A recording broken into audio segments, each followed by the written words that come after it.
Hello guys, welcome to the World Taekwondo Recap Show. Today, very interesting topic. We are going to talk about the athletes who has the longest winning streaks. As you can see, the chair beside me is empty. I will be soon joined by a great champion to talk about this. And without waiting, let's take a look at the top 5. At the 5th position, 2 women, 2 Taekwondo legends, and also both double Olympic champion Woo Jing-woo and Jade Jones with 20 winning streaks. Next in our top, the most decorated Taekwondo fighter ever. He introduced a new style of Taekwondo and changed the game forever. Steven Lopez with 27. Number 3, Queen Bee, Bianca Ogden. With 30 wins, she completely dominated the weight division during a full year. She is the only athlete who won all the Grand Prix in a season. At the 2nd position, the silent killer, Taeyeon Kim. At only 24 years old, the current and triple world champion has clearly not stopped to impress us, with 31. And all the way at the top of our list, the machine, Lee Dae-won. Clearly today, the most dominant, aggressive and entertaining Taekwondo fighter. With 35 wins, he holds the record. Now we are joined by Milica Mendic, another great champion. So thanks to being with us.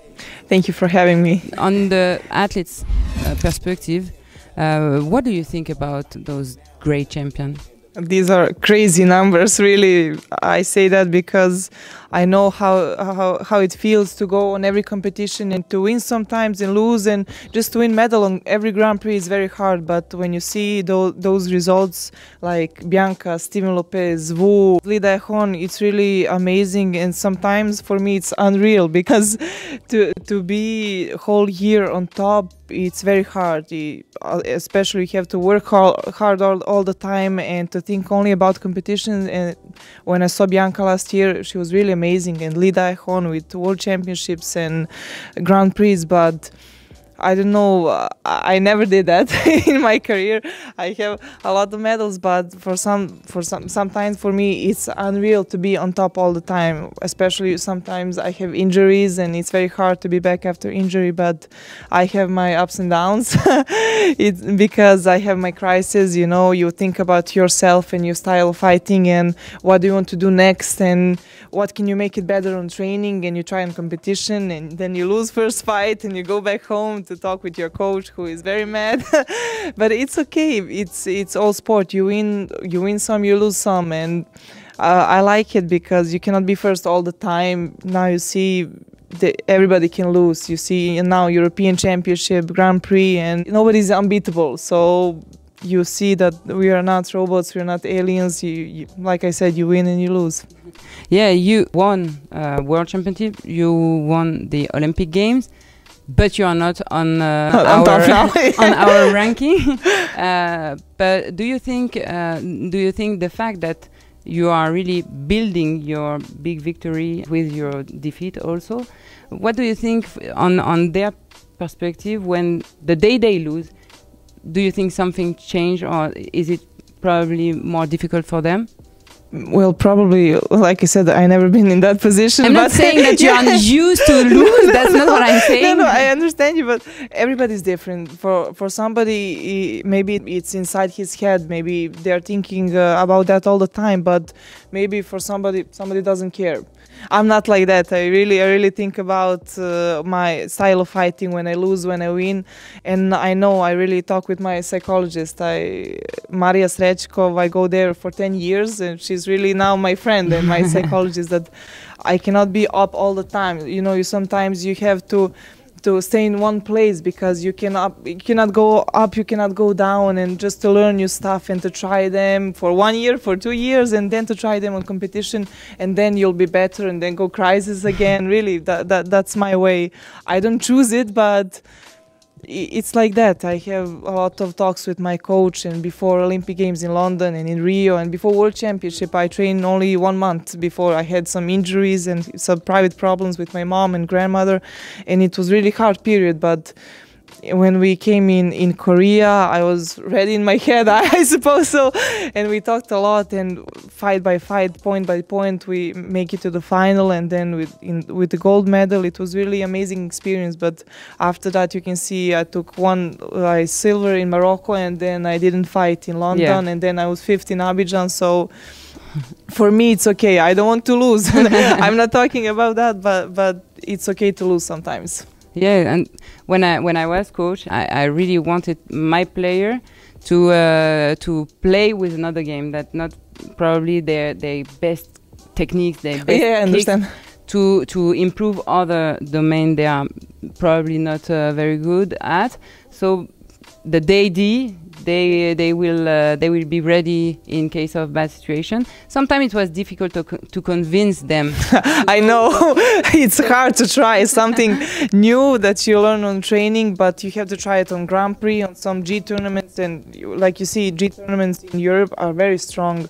All the time you have 3, 4, 5 fights with really good fighters, and it's for me funny when you took bronze on G1 tournament. It's only 3.6 points, and you did 4 fights before that. But you have to try with good fighters, and it's not easy because you can lose, you can get some face kick. But Dragan, my coach, is like that. We really practice every technique. You accept that? Yes, I have to accept.